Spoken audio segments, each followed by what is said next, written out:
From now on, we are supporting my mom and sister. If you don't like it, then I'm going to divorce you. Why do I have to be kicked out of the house? I can't possibly agree with what my husband suddenly brought up, and his sister is an absolute monster. Living with someone like her would surely drive me insane. I tried everything in my power to avoid living together, but my pleas fell on deaf ears, and in the end, he threatened me with divorce. But I'm not someone who gives up easily. Now that it has come to this, I want to get a grip on his vulnerabilities and make him regret it. It seems he's hiding something from me, but if he thinks he can keep it a secret and have his way, he's sorely mistaken. My name is Linda Hernandez. I'm a 38-year-old working housewife, and we've been married for 2 years. We don't have kids yet, but we both want them soon. Ever since I graduated from a community college, I've been working full-time at a general hospital, but I've cut back on my hours to undergo fertility treatments. Currently, I'm working part-time only in the mornings at a nearby private clinic, but I have concerns. The concerns I'm troubled with. The worries I'm holding on to are about the fertility treatment and my husband, Jake. I fell head over heels for Jake, who works smoothly in sales at an insurance company, and that led to our marriage. We both had a mutual desire to have children. A home filled with the laughter of children is so appealing, don't you think? I've always wanted kids, but I'm getting on in years. Don't be so downhearted. We'll have them in no time. It seemed to think that we'd naturally have kids without any effort, but reality isn't that easy. 2 years have passed, and there's still no sign of us having a child. When I discussed the treatment with Jake, but his response was unexpected. Do we really need to go to a clinic? He's sections. I mean, you hear about celebrities having babies in their 40s. Why not let nature take its course? I want to do everything possible. You said you wanted children too, didn't you? I asked him. It's not like we're sick or anything, and it's gonna cost money. We're going to find out whether there's an issue or not. And if you're worried about money, I'll pay from my savings, I told him. Is that okay? Jake wasn't entirely convinced, but he reluctantly agreed when I offered to cover the treatment costs from my pocket money. Fortunately, my parents also agreed to provide some financial assistance, which was a great relief. However, the situation was more serious than I thought, and it became challenging to continue working full-time while visiting the clinic. The doctor said I need to visit every 3 days. With work and all, it's going to be tough, I acknowledged. Well, you've come this far, and your parents are willing to help out. And your parents are helping with the costs, right? So it should be fine. Listened Jake's response, which basically meant he was okay as long as it didn't affect his wallet, left a bad taste in my mouth. Still, I reassured myself, thinking that everything will turn around once we have a child. On a weekday when I had the day off from my part-time job, and Jake had gone to work, I enjoyed some rare alone time. Then a call came in from an unfamiliar number. Picking up the phone, it was Jake's sister, Jennifer. Nevertheless, I wonder why the phone number has changed. It's a bit concerning. Did you change your number? I was surprised when an unknown number called. There were some reasons. Anyway, can I come over now? Is Jake at work? Just wanted to know what time she'd be arriving, but she didn't answer that. Jake isn't here on weekdays, but I'm off work. What time do you think he'll arrive? She said, I have so much to talk to you about, Linda. Let's have a good girls' chat. Eventually, Jennifer arrived at my place right after I had taken a few bites of my lunch. So muttering I should have known, I hurriedly put the rest of my lunch back in the fridge. Welcome. If you told me when you were coming, I would have prepared lunch for you. I haven't had lunch yet. I'm starving. Oh, would you like me to make something? Ever quickly glanced at the kitchen shelf and waved her hand.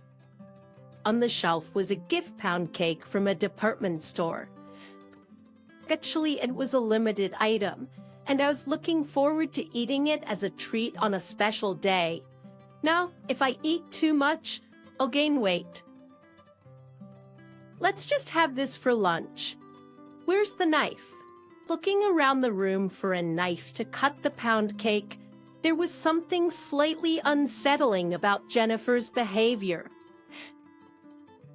I said, I'll cut it. My place is a bit messy, and it's embarrassing if you look around too much. It's no big deal. It doesn't bother me. I'll cut a slice for you too, Linda.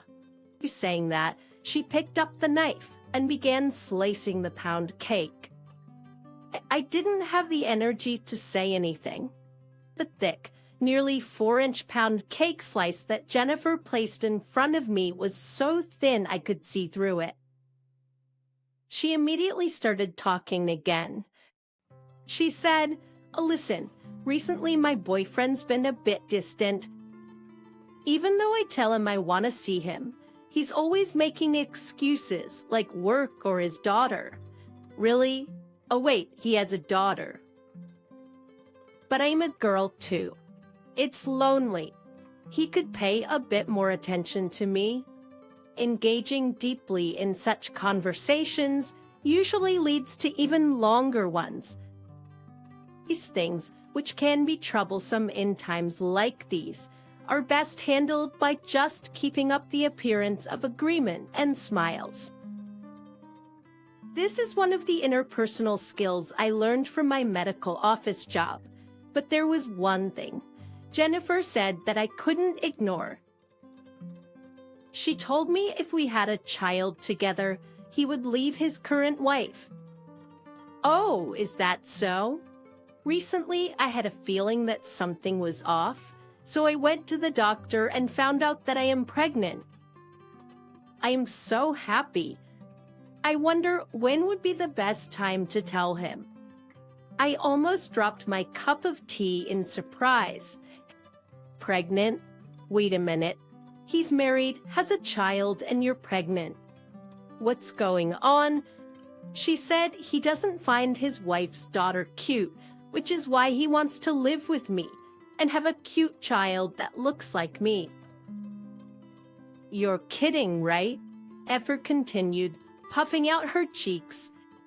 He probably wants some time to convince his wife, right? Well, they say a kind woman needs peace of mind. I was left speechless for a moment by Jennifer's recklessness and the cruelty of her actions that could break a family apart. Go home. What? Why? It's getting dark outside, and I need my boyfriend to come pick me up. Oh, and I was curious about the tea from that department store in the cupboard. Please leave. I need a moment alone. A tearful week after Jennifer's explosive visit, Jake came home unusually early from work. Oh, home on time today. You usually come back on the last train. That's rare. Jake threw his bag onto the floor and came up to me, agitated. I heard from Jennifer that you said something terrible. I mean, she did come over the other day, but did I say something that bad? As I began to speak, but then realized she must be talking about the affair and pregnancy. but it was too late. 2 nights ago, Jennifer called me crying. As her brother, I can't just ignore her when she's upset. But isn't it unreasonable to ask someone to keep silent after they've done something so wrong? What are you saying? My sister has gone off the rails? Come on, spill it. Both the affair and the pregnancy are such sensitive topics. Even if he's my husband, it's not easy to speak about, and Jennifer should explain herself. It wasn't my place to poke my nose in. Taking advantage of my silence, Jake continued to blame me. Let me guess. You're going to say it's your hormones making you irritable. You always get emotional so easily. I wanted to retort that he was the one being emotional, but once it got to this point, Jake wasn't going to listen. My dear sister is being bullied. He's just fired up, thinking he's playing the hero, trying to protect her. Poor Jennifer. You better apologize to her. I didn't understand why I needed to apologize. To prevent further complications, I tried to apologize later on, but the conversation went nowhere that day. However, the next day, as if nothing had happened, Jennifer began calling and texting me.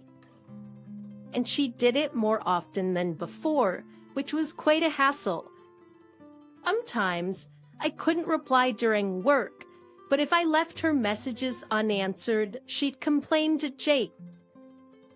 So, I would send a brief reply to keep the peace, but I wish she'd spare me from more gushing about her affair day and night.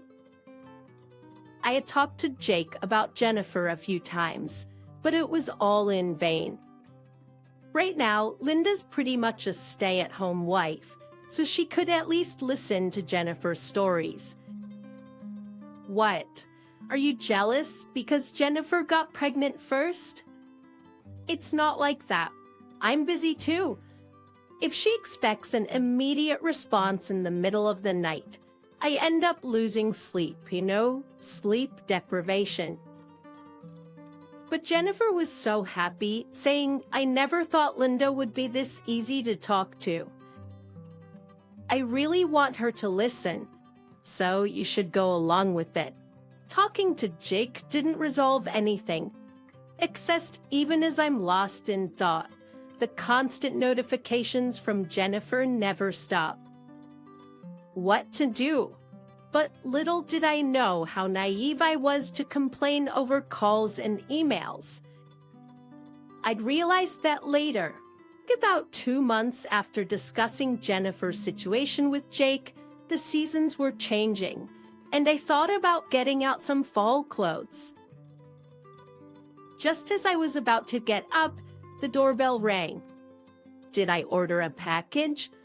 Bring to myself, I approached the front door only to be met with an unexpected sight. Massive cardboard boxes, like someone was moving, were being carried into the house one after another. The recipient's name was Jake. Maybe it's work-related stuff? And Jake, the very person the packages were addressed to, neither contacted nor came home. I wish he'd communicate these things. After 3 days of no communication, he returned in the middle of the night, making a ruckus. "Hey, I'm home." No welcome. I was about to go to bed. "It's 1 a.m. Can't you be a bit quieter? Are you that upset I came back?" Maybe he was drunk, but he seemed very confrontational. He walked towards me but tripped over one of the boxes and fell dramatically. "Hey, clean this mess up. These are all addressed to you. I can't just go opening them. Back-talking. And by the way, you should be the one taking care of these." I was puzzled by Jake's statement. "What do you mean I should?" Just what I said. These boxes contain Jennifer's and Mom's stuff. Mostly Jennifer's, I bet. Hold on, why would Jennifer and your mom's stuff be delivered here? With a smug look on his face, Jake began to explain. It's for my sweet sister, of course. She's been renting, but her lease is almost up. She said she's going to move in with her boyfriend or get married soon, so I figured I'd look out for her until then. That won't be a problem. We got married 2 years ago, but to be honest, I hardly had any interactions with Jake's family. So it's bewildering to be in this situation now. You mentioned once that you weren't close with your parents, didn't you, Jake? Well, there was a time when I found my family a bit too much to handle. But now that I've been promoted to assistant manager and making a bit more money, I figured now's the best time to help out my folks and support my younger sister. You're suddenly talking about living together. Are you sure about this? It'll work out. Plus, we've got a spare room, and if we use your room for storage, the 4 of us can live together. What's the problem? He sounded like he had it all figured out, but I wasn't entirely convinced. Moreover, Jake talked about supporting Jennifer until she got married, but I wondered how much of Jennifer's story he really knew. From what I've heard, their versions don't quite match, and it gave me an uneasy feeling. Starting today, we're supporting my mom and Jennifer. If you're not okay with that, I'm going to divorce you. But it's too sudden and not feasible. I wouldn't want to live with them, even if it was just for a short time. Then I'll divorce and leave. Give it a shot. I have to make all the necessary preparations in this house before doing so. Jake needs a reality check. First, I'll start by going through Jake's belongings. I've had suspicions for a while that Jake might be cheating on me. There were times he'd come home late, smelling of a woman's perfume, and I've spotted suspicious cards peeking from his pockets on several occasions. Does he really think I haven't noticed with all these clues lying around? But there's all these clues lying around. He's fooling himself. Checking our shared computer, Jake had left his account logged in.